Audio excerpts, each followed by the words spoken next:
honestly think you could probably put him against terrorists and he'd fare better than John McClane. Put him against terrorists, put him against terrorists, put him against terrorists. Well, I guess after Home Alone 2, Kevin got taken away from his family because we don't follow Kevin in Home Alone 3. We follow a new kid. And just for the record, I was joking about wanting to see the kid take on terrorists. That would be a really dumb idea.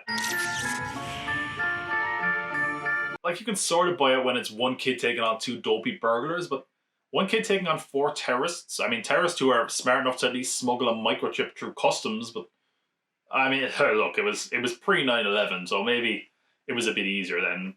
Maybe things will be different now. Don't worry, I'm not going to make any Mark Wahlberg-like statements about our new kid Alex. Let's just get on with the film. That's right, we have a new lead character in Home Alone 3, 8-year-old Alex Pruitt in Chicago, which of course, considering it's set in Chicago, means the original writer, creator, and 80s wunderkind John Hughes is back as the writer, but he's pretty much the only one that's back. None of the cast or crew are back. The director of the first 2 installments, Chris Columbus, is also not involved. Instead, we get the director of such films as The Smurfs and Show Dogs. Now we are cooking with gas. From the director of Beverly Hills Chihuahua, The Smurfs, and Scooby-Doo. What's that? Bikini wax? What? This should be a treat. They really go out of their way to try and make Alex like really cool. They give him all these gadgets and he's got a pet mouse. He's really radical, and if you're a kid you might eat that up, but as an adult it's a lot. It's a bit much. I also has another thing wrong with him. That's something that a lot of kids in Hollywood suffer from, and that is the fact that he can't talk like an 8-year-old. He can only talk like a screenwriter trying to write a witty child. What do I do if there's a tornado? They don't happen in winter. Social unrest? I don't think so. Boredom? I hear it's deadly in old folks. What about dragons, giant spiders, mummies, the living dead, and other figments of my imagination? Only you can control your imagination. That's a scary thought. Sure, John. Yeah, that's how 8-year-olds talk, yeah. Nailed it. What he does have over Kevin, though, is that he's clever enough to just call the cops right away. But anytime the cops do come, they can't seem to find the terrorists, which leads to a boy who cried wolf situation and perfectly explains why he would not call the cops. Which I guess we should probably go a bit more into detail on the plot of the film. Terrorists who work for North Korea try smuggling a microchip that cloaks missiles through customs in a remote control car. It's at this point I'd like to remind you, this is a Home Alone sequel. Due to a mix-up, the car ends up with Alex's neighbour who gives it to him as a gift, leading to the bad guys trying to get the chip, and as a result, Alex being put in their crosshairs.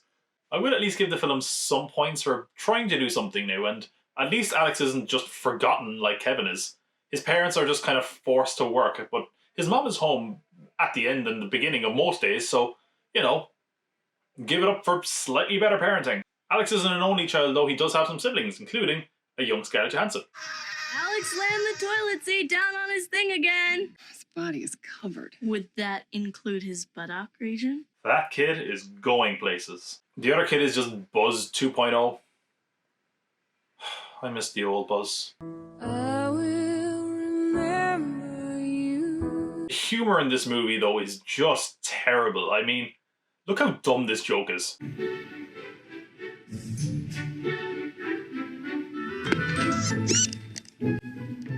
Look, Doris.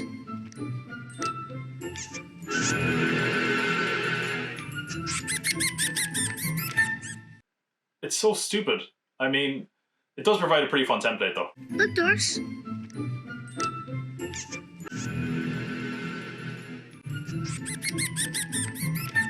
Like, did John Hughes just down the contents of a thermometer before writing this? Because it's not even the only dumb animal joke in this. Freeze!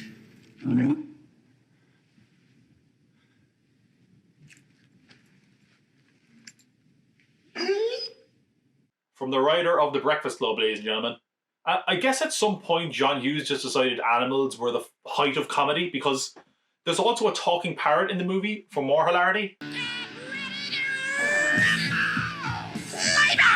Home Alone movie needs some good bad guys though, and boy, if you thought Harry and Marv were dumb, wait till you check out these terrorists, because they're just absolute morons. And that's never been demonstrated better than the scene where they're trying to catch the remote control car. This guy could have just grabbed it, but he's like taking his time like it's some sort of wild animal.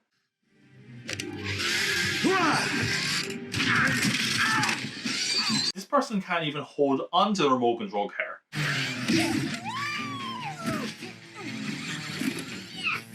And this guy tries to run it over. Like, this is carrying the $10 million microchip that you need, and it will inevitably be destroyed if you run over it, dude. What are you trying to do? Not to mention, this guy also knocks over one of the other terrorists, and it has nothing to do with Kevin. He's just a dumbass. Copy. Where? I said I'm heading to work.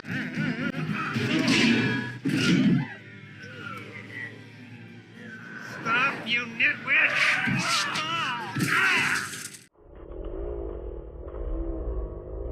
Look, Doris.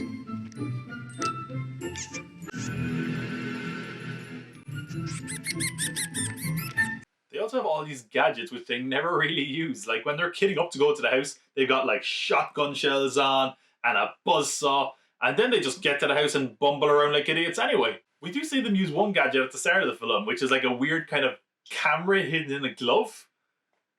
You're at an airport, you could just use a regular camera. I mean, how many times have you taken a photo of your feet with that thing? And make no mistake about it, these guys are even bigger idiots when they get to the house. Like, for no apparent reason, this guy just sits down. I mean, he just got there, and because of that, he gets electrocuted. And this other guy gets electrocuted, despite having a sign that says it's electric. And I mean, I don't get Alex's logic either. And then put up a sign that says it's electric. Is he trying to throw them off the scent? And even if he is, they wouldn't have assumed it was electric anyway, so you didn't need the sign. I will say the film isn't as dark as previous entries, and certainly the electrocution scene demonstrates that. Like, compare this to the scene in Lost in New York.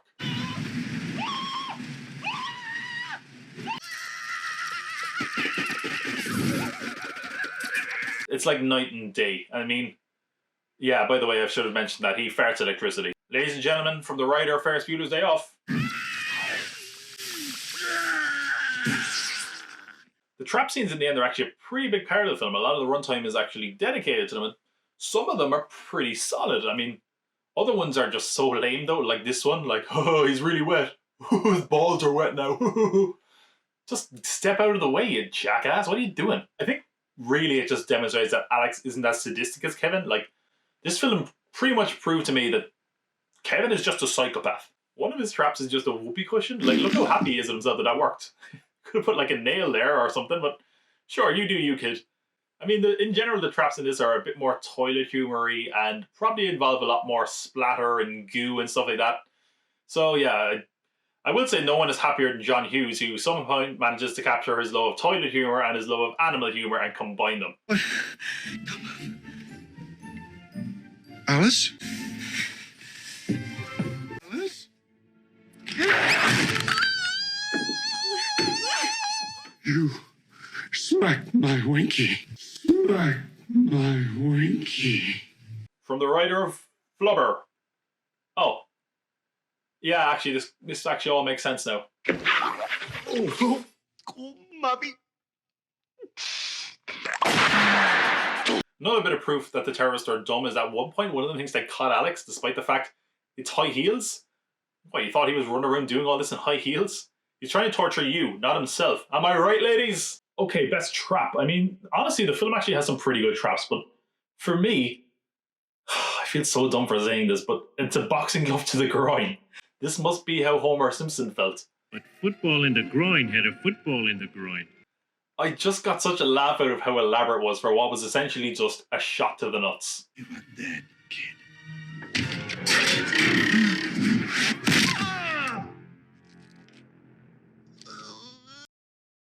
You are dead, kid.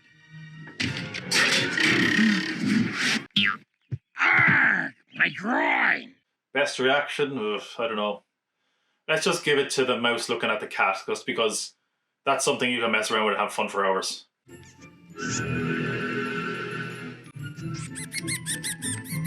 So after some pretty great trap scenes, how does this film end? With big joke, of course.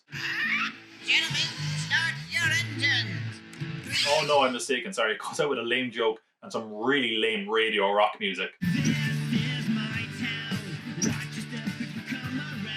Home Alone 3 is okay.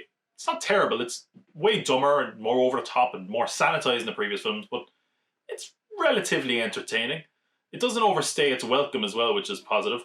The humor is a lot worse, but the traps are pretty okay, and as dumb as it is to have a kid go against four terrorists, it's sort of a guilty pleasure to watch. I mean, to be honest, I saw this film a fair bit growing up, so I sort of have a bit of a soft spot for it, and kids will certainly be entertained by it, but unless you're an adult with a certain nostalgia itch that needs scratching, chances are you won't get anything out of this. Certainly not as much as you did out of the first two films. Look, Doris.